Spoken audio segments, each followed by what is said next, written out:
हमारे देश भारत का ज्योग्राफिकली जन्म कैसे हुआ।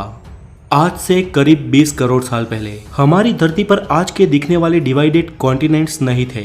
उस वक्त सिर्फ एक सुपर कॉन्टिनेंट या महाखंड हुआ करता था जिसे नाम दिया गया पैंजिया, और इसके चारों ओर सिर्फ एक महासागर था जिसका नाम था पैथालासा। और आज के सारे खंड इसी महाखंड पैंजिया में से विखंडित होके बने हैं। ये थियरी देने वाले वैज्ञानिक अल्फ्रेड वेगनर थे और उनका यह भी मानना था कि उसी वक्त उस महाखंड पे रेंगने वाले जीवों का विकास हुआ। दोस्तों, पृथ्वी के गर्भ में लगातार प्लेट्स खिसकती रहती है जिसके चलते धरती पर निरंतर बदलाव होते रहते हैं। लेकिन ये बदलाव लाखों या करोड़ों सालों बाद दिखाई देते हैं और इन्हीं बदलावों के चलते आज के ये दिखने वाले कॉन्टिनेंट्स का जन्म हुआ और उनके साथ ही हमारे देश भारत का भी। अल्फ्रेड की थियरी के अनुसार प्लेट के सरकने से सबसे पहले पैंजिया सुपर कॉन्टिनेंट के दो भाग हुए, जिसके उत्तरी हिस्से को लारेंसिया और दक्षिणी हिस्से को गोंडवाना लैंड कहा जाता है।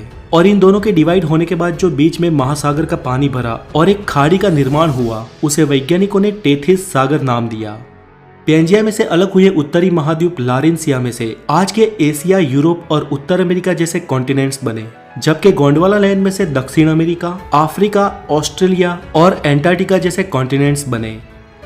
हमारा देश भारत भले ही आज भौगोलिक रूप से एशिया का भाग हो, लेकिन भारत का भूमि भाग उस वक्त वास्तव में गोंडवाना लैंड महाद्वीप का हिस्सा था और आज का अफ्रीका और भारत एक ही प्लेट पे टिके थे। धीरे धीरे अंदरूनी प्लेट्स के सरकने से ये प्लेट्स भी अलग होती गई और भारत की जियोग्राफिकल प्लेट अफ्रीका से अलग होकर धीरे धीरे एशिया की ओर बढ़ने लगी।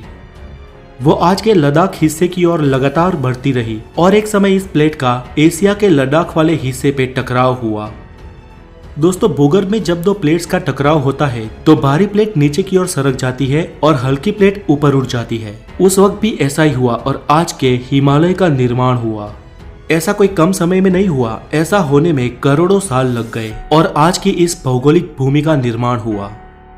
दोस्तों, आज भारत सिर्फ एक ही टेक्टोनिक प्लेट पे टिका है और लगातार ये भारत की भारी प्लेट हिमालय की ओर दब रही है और हिमालय दिन ब दिन ऊपर उठ रहा है।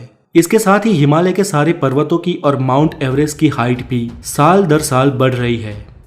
दोस्तों, इस थियरी को सिद्ध करने के लिए अल्फ्रेड ने यह भी कहा कि आज के दिखने वाले सारे कॉन्टिनेंट एक दूसरे में फिट होते हैं और आज अगर किसी तरह इन सबको एक किया जाए तो फिर से पैंजिया सुपर कॉन्टिनेंट का निर्माण हो सकता है। चले, ये तो एक संयोग भी हो सकता है, लेकिन अल्फ्रेड ने अलग अलग विस्तार में जाके उस महाखंडों की जीव सृष्टि का और प्राचीन खड़कों के अवशेषों का अवलोकन किया तो ये मालूम हुआ कि विविध अवशेष अलग अलग खंड में एक समान ही थे। इसके साथ ही अल्फ्रेड ने अपनी इस थियरी को सिद्ध करने के लिए कई सारे उदाहरण दिए। फ्रेंड्स, इस प्लेट्स के टकराव से भूकंप और ज्वालामुखी का खतरा रहता है। वैसे भारत में तो कोई खास सक्रिय ज्वालामुखी नहीं है, लेकिन हमारी इस एक प्लेट के सरकने से कभी कभी भूकंप के झटके महसूस